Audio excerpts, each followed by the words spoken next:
Hello නංගිලා මලිලා ඔන්න අදාත් ජූක් box එකෙන් යුරේනියක් ඇවිල්ලා ඉන්නවා. යුරේනියක් කිද ආන්ටිද දන්නේ නැහැ. හරි. මාත් එක්ක අදත් ඔයගොල්ලෝ ආදරය කරන තරුවක් ඉන්නවා.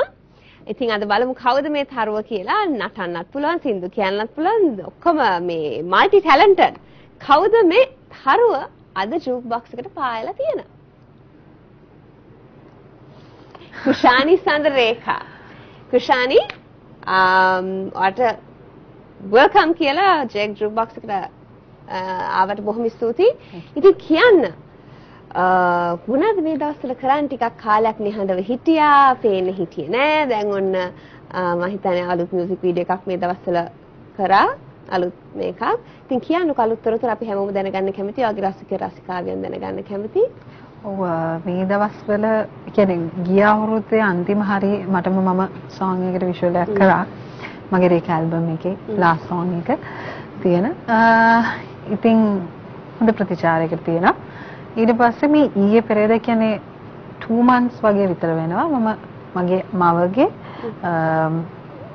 දැසවසා සිටියා කියන ගීතේ නැවත රීමේක් එකක් කරා. ඉතින් තිලින රුහුණගේ තමයි එකට සංගීතය සැපෙව්වේ. මුල්ම සංගීතය මගේ පියා වික්ටර් විජයන්ත විසින් කරේ. මගේ මව මායා දමැති ගායනා කරපු ගීතයක් පුරහන්දරේස කැසට් එකට. ඉතින් මේකේ පද මාලා වජිර මහත්මියගේ. පස්සේ මේ රීමේක් එක කරාට පස්සේ ඒකටත් හොඳ ෆීඩ්බැක් එකක් තියෙනවා. ඉතින් දැන් නැවත දැන් ඒකට විෂුවල් එකක් කරන්න සූදානම් වෙමින් ඉන්නවා. ඒ අරින්න Black Red White concert එක නැවත 2009 පස්සේ කරන්න දැන් සූදානම් වෙනවා.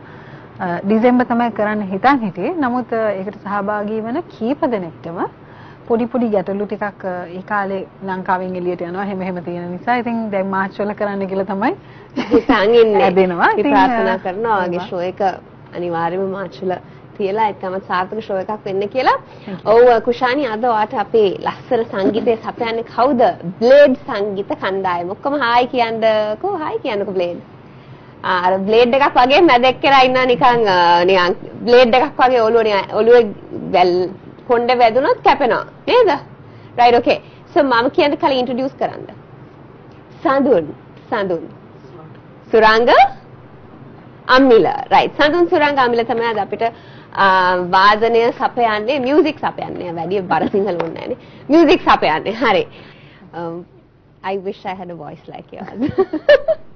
Right. කුෂානි මේ කුරුල්ලෝ කියනකොට මට මේ මතක් වුණේ මේ මට ආරංචියක් ආවා. සාමාන්‍යයෙන් අපේ ඉන්ඩස්ට්‍රි එකේ කට්ටිය හරි මේ ලස්සන විදිහට නම් සේව් කරනවා ෆෝන් එකේ මේ නිව්සන්ස් කෝලර්ස් ලගේ මේ නම්බර් සේව් කරනවා හරි ලස්සන විදිහට.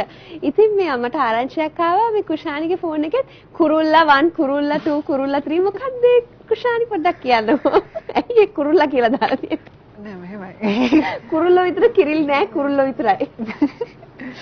දැන් මේකයි දැන් වල් වලට එහෙම එනවා ඒ වගේ කෝල්ස් ගොඩක්. මේ වොයිස් එක අහගෙන ඉන්නවා. ඊළඟට හොරෙන් කතා කරනවා. ඒ වොයිස් එක අහගෙන හති අරිනවා. ඒ කියන්නේ ඇදුම තියෙන රෝගීන් කතා කරන්නේ. ඒක සාමාන්‍යද ඇදුම තියෙන රෝගීන් තමයි කතා කරලා ගාලා එහෙම වුණාම ටිකක් කුෂානි ටිකක් ප්‍රතිකාර කරලා යවන්න ඕනේ. මේ ඉතින් ඒ වගේ ඉතින් එක අය ඉන්නවා. ඉතින් නෑ ඇත්තටම ගොඩ දෙනෙක් ආදරයටත් කතා කරන අය ඉතින් ඒ හැමෝටම නෙමෙයි. ඉතින් අර වගේ අය මතකෙ හිටින්න මම දාලා තියෙනවා. හරි. කුෂානි අපි පොඩි බ්‍රේක් එකකට යන්. ඉතින් මෙන්න අපේ ෆස්ට් බ්‍රේක් එක ජූක් බොක්ස් එකේ ඉක්මනට ගිහිල්ලා එනකන් ඔයගොල්ලෝට බ්‍රේක් එකක් ගන්න. මේක එකක් දෙන්න.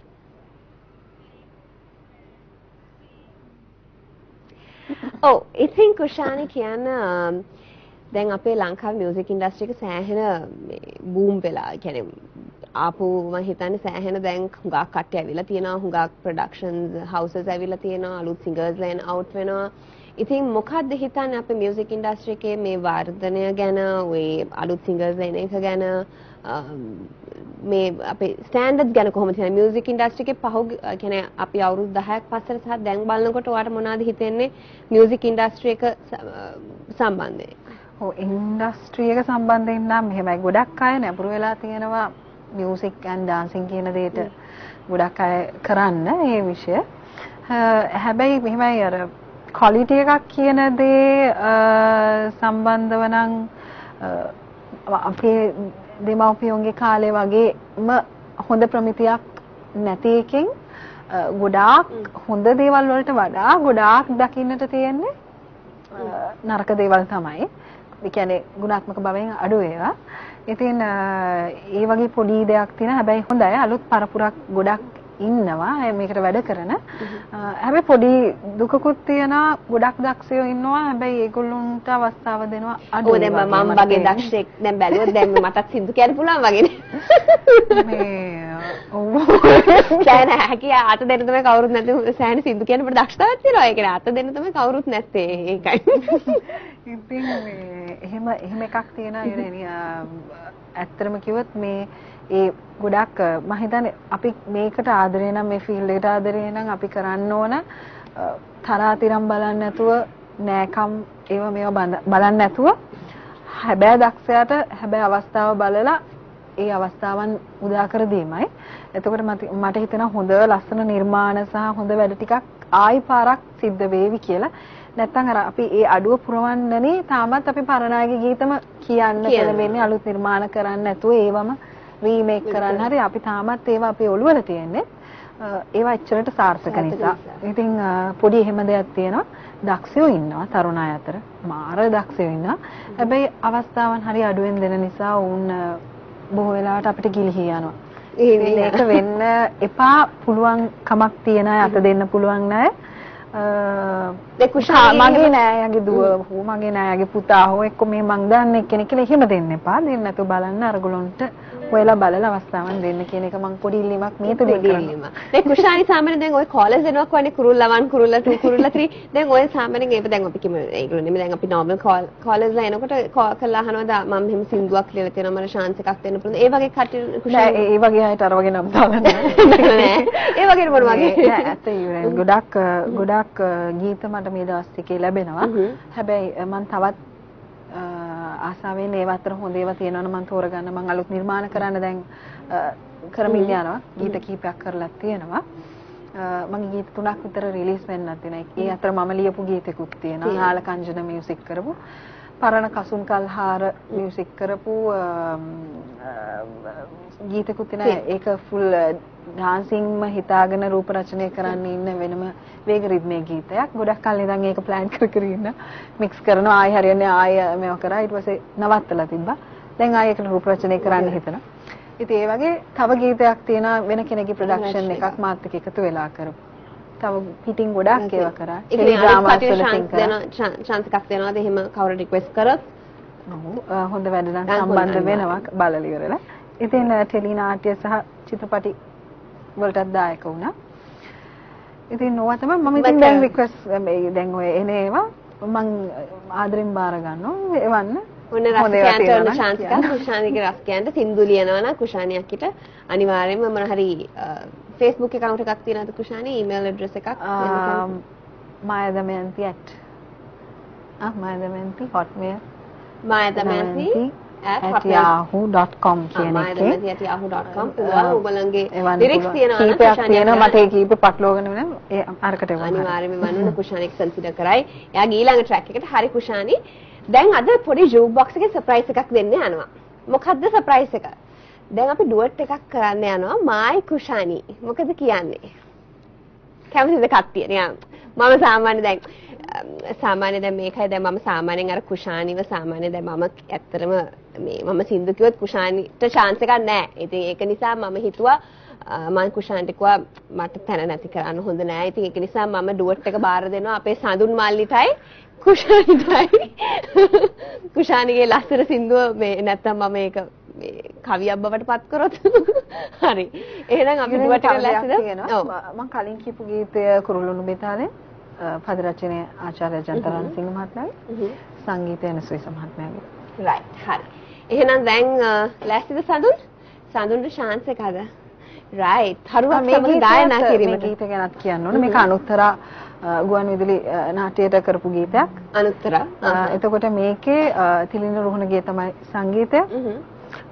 දෙරන් ඩ්‍රීම් ස්ටාර් තුලින් ආපු තරුණ ඒත් හැකියාවන් වලින් යුක්ත පූර්ණ සචින්ත කියන සහෝදරය තමයි ගායනා කරේ මාත් එක්ක මේකට.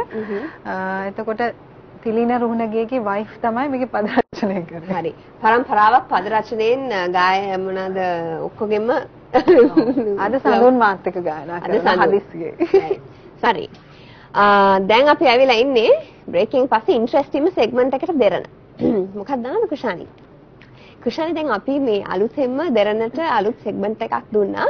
මේ අපේ ජූක් බොක්ස් ප්‍රෝග්‍රෑම් එකේ අලුත්ම සෙග්මන්ට් එකක් හඳුන්වලා හાર્ඩ් ටොක් කියලා. හાર્ඩ් ටොක් එකේ වෙන්නේ අපි අහන ප්‍රශ්නෙට හිතන්න නැතුව ගාලා හිතන්න බෑ. ඒ වෙලේම වෙඩි වගේ දුන්නා උත්තරේ. right? short and sweet. හරි? වැල්වට අරන් බෑ short and sweet answer එකක් ඕනේ. හරි? right. ඔන්න මගේ ගත්තා. පොත බයිබලය. hard talk බයිබලය ගත්තා. right. ඔයා මියුසික් ෆීල්ඩ් එකේ ඉන්නේ අම්මාගෙන් ලැබුණු සපෝට් එක හින්දා නේද? ටිකක්. ඔයා හිතන්නේ ඔයා ජනප්‍රිය චරිතයක් කියලාද? ඔව්. අනිවාර්යෙන්ම. තරුණ නවකයින් සමග එකට වැඩ කරන්න කැමති නැහැ නේද? බොරුවක්. එහෙනම් කවුද මේ බොරු දාලා තියෙන්නේ මේ බයිබලය ඇතුලේ? දක්ෂ වැඩ කරන්න පුළුවන් නම්, ඒ කියන්නේ දක්ෂයෙක් නම් හොඳ දෙයක් කරන්න හොඳ නිර්මාණයක් නම් අනිවාර්යයෙන්ම සම්බන්ධ වෙනවා. අන්න දක්ෂයෙක් නම් හොඳ නිර්මාණයක් කරන්න ජවය තියෙනවා නම් කාටද කන්ටැක්ට් කරන්න ඕනේ? කුෂානි සඳරේක. හරි. මේ ඔක්කොම බොරු. ඕකේ. ඔයා ටිකක් අපි පොඩ්ඩක් ඒක තියෙනවා ඉතින් පොඩ්ඩක්. ආඩම්බර චරිතයක් නේද? ආඩම්බර නැහැ. නෑ. මම නම් ආඩම්බරයි. හරි. ආඩම්බර චරිතයක් නෙමෙයි. හරි නිහතමානී ඕන වෙලාවක පාර දැක්කොත් කුෂානියක් කිව්වනේ කුෂානියක් එහෙම කරනවා. හායි මල්ලි. හායි නංගි. මෙහෙම මගේ මූණේ බාහිර ස්වරූපය නම් පොඩ්ඩක් මමත් දන්න දෙයක් උඩි තියෙනවා නිකන් අම්මෝ වරිය ආඩම්බර පාටක් වගේ. ආඩම්බර පාට නිකන් බයයි වගේ. මමත් දන්නවා මම එහෙම ආඩම්බර නැහැ කියලා. ඇත්තටම එකක්. හරි. එහෙනම් ඕන වෙලාවක කතා කරන්න. පොඩි කාලේ අම්මගෙන් ගුටි කාපු දවස මතකද? ඔව්. මතකයි. මොනවා කරන්න ගිහිල්ලාද? ට්‍රී හවුස් එකක් තිබ්බ අපිට සෙල්ලම් කරන්න ගෙදර මට නංගිට. මං කොල්ලෙක් වගේ පොඩි කාලේ. ගොඩක්. දැන් පහක් මමත් කොල්ලෙක් වගේ. දැනුත් කොල්ලෙක් වගේ. හරි.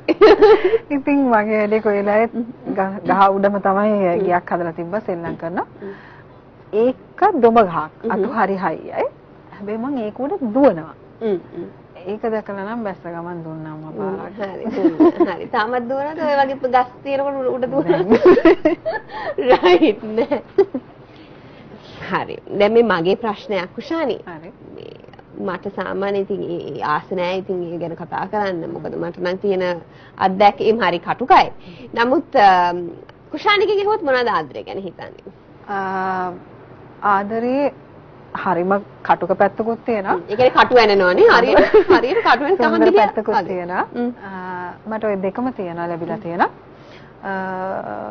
ඉතින් ඒ දෙකම තියෙන නිසා තමයි ආදරේ ඉච්චර සුන්දරත් නේ. ඒ කියන්නේ කහඹිලියා වගේ ඇහුණා නිකන් කහනවා වගේ. ඒක නැතුවත් බෑ කහනවා වගේ. හරි. එතකොට මේ කුෂානි මේ දවස්වල ආදරවන්තියක්ද? නෑ. හරි. ඕකේ. හරි පෞද්ගලික දේවල් අහන්නේ මේ වුණේ. නෑ සාමාන්‍ය පොදු ප්‍රශ්න in general. අපි මං ආදරය ගැන අහන්න ඉතින් කැමති දේවල් ආසන දේවල් අපි මමත් ආසයි මේගොල්ලෝ ආසයි චුට්ටයි තිය ආසයි තිය ආදරය කරන චරිතයක දේවල් පොඩ්ඩක් අහන්න නේද inside stories. හරි. අපි ඊළඟ සින්දුවට යමුද කුෂානි? right. මේ කුෂානි මේ ඇත්තටම පොඩි ඉස්සාවක් ඇති වෙනවා. මට එහෙම සින්දු කියන්න බැරි කියලා පොඩි ඉස්සාවක් ඇති වෙනවා. මේ කුෂානි සින්දු කියන විතරක් නෙවෙයි. අර මම මුලින් කිව්වා වගේ කුෂානියක්ගේ නර්තනයට දක්ෂයි. අපි දැක්කා පහුගිය කාලේ තාමත් ලස්සන නැටුවා. ඉතින් කුෂානි මොනවාද නර්තනයේ පැත්තෙන් මේ දවස්වල වාරියා තියෙනවා? නර්තනයේ පැත්තෙන් නම් මට මම එකේ පොඩ්ඩක් මං නර්තනය කරලා තියෙනවා. තව අලුත් අර මං කිව්වා වගේ ට්‍රැක් එකක් කරලා තිනවා ඊටත් වැඩි ලොකු වෙනසක් එක්ක කරන්න එක බලාපොරොත්තු වෙනවා. ඇරින මගේ රේඛා සංගීතාශ්‍රමය කියලා කලායතනයක් තියෙන හැමෝම දන්න. ඒකේ නර්තනය උගන්වනවා. ඉතින් ඕක තමයි. ඕක තමයි. ඒ කියන්නේ නැතිලා කවදාවත් අඩු වෙන්නේ නැහැ. මරණකම නටනවා. right.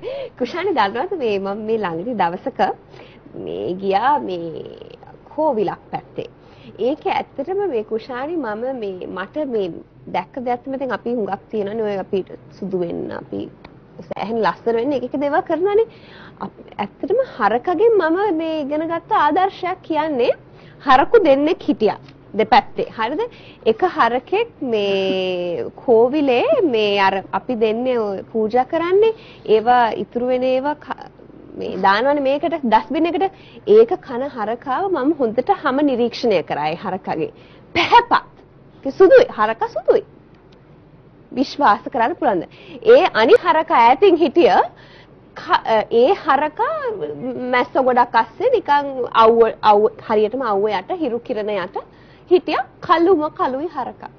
ඉතින් ඇත්තටම මම මේ පොඩි නංගිලා බාලයට කියන්න කැමතියි බලන්න පළතුරු කන්න අවුව යන්න එපා. අවුවට ගියොත් කළු වෙනවා අර කළු හරකා වගේ. පළතුරු කන්න අර හරකා වගේ සුදු වෙනවා. සිම්පල් ඇස් that. ඇත්තටම වෙනවද? බලන්න හරකගෙන් ලැබෙන මම ඒකයි මම සෑහෙන මේ ඒක මම මාර විදිහට හිතුවා. හරි. ඕකේ. පොඩි විහිළු කතාව. right okay මේ ඔන්න ආයිමත් මතක් කරනවා තෑගි අපේ කෝලර්ස් වල තෑගි ඕනේ නැත්නම් අපේ ප්‍රෝග්‍රෑම් එක බලන්න තෑගි දුන්න නැත්නම් අපේ ප්‍රීමා කොත්තු වලින් තියෙන ලොකු කොත්තු කන්න අවුරුද්දකටම කන්න තෑගි පාර්සලයක් ඔය වික්‍රමාරාශි ඔප්ටිෂන්ස් ඉතින් ඇස්පෙනිම දුර්වලයි අනිවාර්යයෙන්ම කතා කරන්න ප්‍රීමා වික්‍රමාරාශි ඔප්ටිෂන්ස් ඉතින් වවුචර් එකක් දිනා ගන්න ඕනේ නම් බ්ලේඩ් එකට නම් තෑන්ක් කරන්න බෑ වගේ නිකන් මොකද්ද වගේ හරි බ්ලේඩ් මේ thank you very much අපිට මේ මියුසික් සපයනවට අපි මේ හරියට එන්ජොයි කරන කුෂායි නේද මියුසික් හොඳයි නේද බ්ලේඩ් අපේ අලුත්ම මේ ටවුන් එකේ අලුත් බෑන්ඩ් එක බ්ලේඩ් right හරි ඔය මේ පිස්සු කතා කරලා ආයිමත් අපි එනවා එතකල් පොඩි බ්‍රේක් එකකට ගිහලා එන්න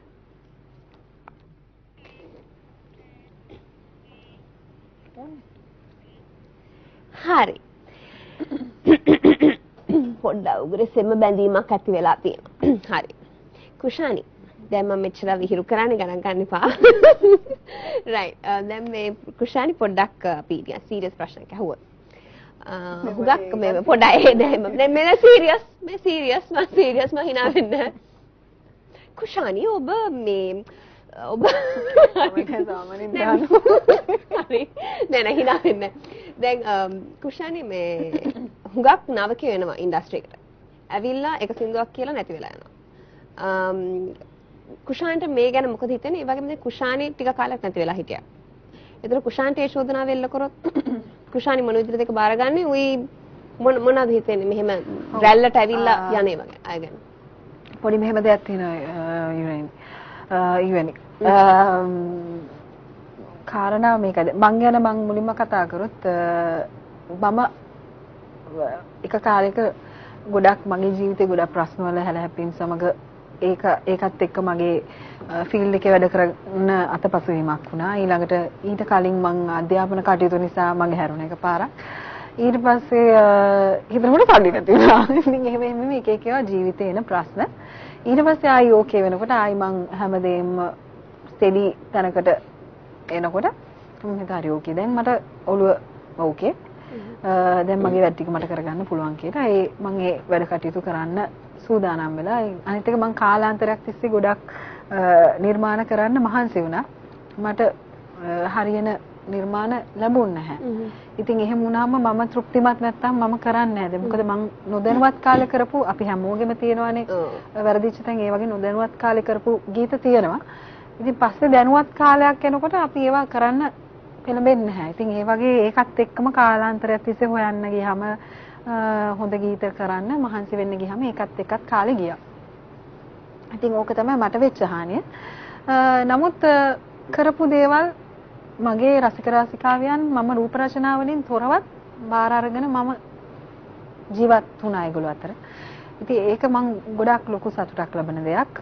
වෙන අය රූප රචනාවන් තුලින් තමයි මුලින්ම යන්නේ ප්‍රේක්ෂකයන්ට. මගේ ගීත ඒව හරිම අඩුයි. දැන් ඉන්ටර්නෙට් through ගියත් මම ගොඩක් දේවල් මම කරපු වැඩ හරිම අඩුයි. ඉතින් ඒක තුලින් මම අදක්සයි හෝ මගේ වැඩ හරි නැහැ කියන එක තහවුරු වෙන්නේ නැහැනේ. ඉතින් එහෙම දෙයක් තමයි මට උනේ. හැබැයි තරුණ පරපුර ගැන කියනකොට ගොඩක් පැවැත්මක් නැති හේතුව වෙලා තියෙන්නේ, කාරණා වෙලා තියෙන්නේ. අර කියන්නා වූ උදෙක් ජනප්‍රියත්වයේ පස්සෙම හඹා යෑමක් තමයි දැන් සිද්ධ වෙලා තියෙන්නේ. සහ ඕනම ප්‍රමිතියකින් තොර දෙයක් කරලා මුදල් හම්බ කර ගැනීමේ ආසාවක් තමයි දැන් තියෙන්නේ. ඉතින් තමන් මොකද්ද කරන්නේ, තමන් මොකද්ද කරන්න අවශ්‍යයි කියන එක හරි දෙයක් දැනුවත්කමක් නැතිකමෙන් සහ ඔහේ ඕනම දෙයකට මුදලට විකිනෙන්න පුරුදු වෙච්ච පිරිසක් ඉඳීමෙන් තමයි ඒව බාර ගන්නත් එක්තරා කොටසක් ඉන්න හැමෝම නෙවෙයි. ඉතින් ඒවත් එක්ක තමයි ඔය පරිහානිය වෙලා තියෙන්නේ. හැබැයි මොනවා කරත් හැමදේම එක නිමේෂකින් නැති වෙලා යනවා.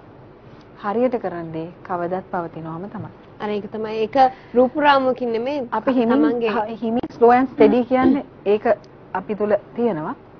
අපි කරන දේ ප්‍රයත්නක් තියෙනවා. ජනප්‍රියත්වය අපිට වැඩක් නැහැ. ඒක වුණා නම් මීට කලින් අපි ගොඩාක් දේවල් කරනවා. දැන් මට ගොඩක් අය ඒක එක කාලෙකදී මට බැන්නා. පස්සේ ඒගොල්ලෝ කිව්වා නෑ කුෂන් හරිනේ. ඔය ගමන හරියන. දැන් තමයි ඒගොල්ලෝ කියන්නේ.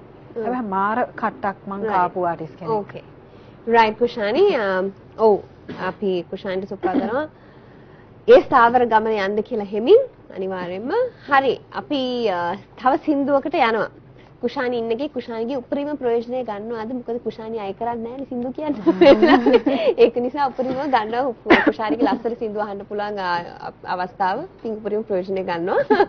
මට ලයිව් අහන්න අද පළවෙනි වතාවටම කුෂානිගේ ලයිව් සින්දුවක් අහන්න. ඉතින් මම හරි ආසයි.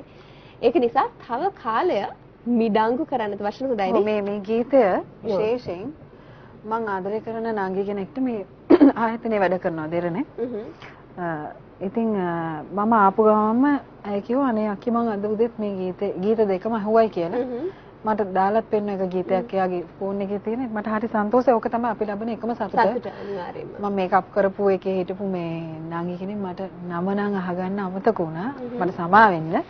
කොහොම වුණත් හොඳ ගීත අහන්නෝ ඉන්න. එයා කිව්වා මම ඇඬුවා අක්කේ මට මේ අත්දැකීම මේක හරියට මිනිසුන්ට දැනෙනවනේ අක්කේ මේ පද රචනය අපේ ජීවිතවලට කියලා. ඉතින් මේ ගීතය විශේෂත්වයක් තව තියෙනවා. ඒක විශේෂයෙන් අංගියවාට ඊළඟට මේක මගේ මවගේ ගීතයක් පුරහන්දරස කැසට් එකට කරපු පියා සංගීතවත් කරපු වික්ටර් විජයන් තමයි සංගීතය. පද මාලා වජිරා මහත්මියගේ. තෑස්වස්සා සිටියා. නැවත රීමේක් එකක් තිලින රුහුණගේ කරා. රයිට්. අපි එහෙනම් ඒ සින්දුව අහමු.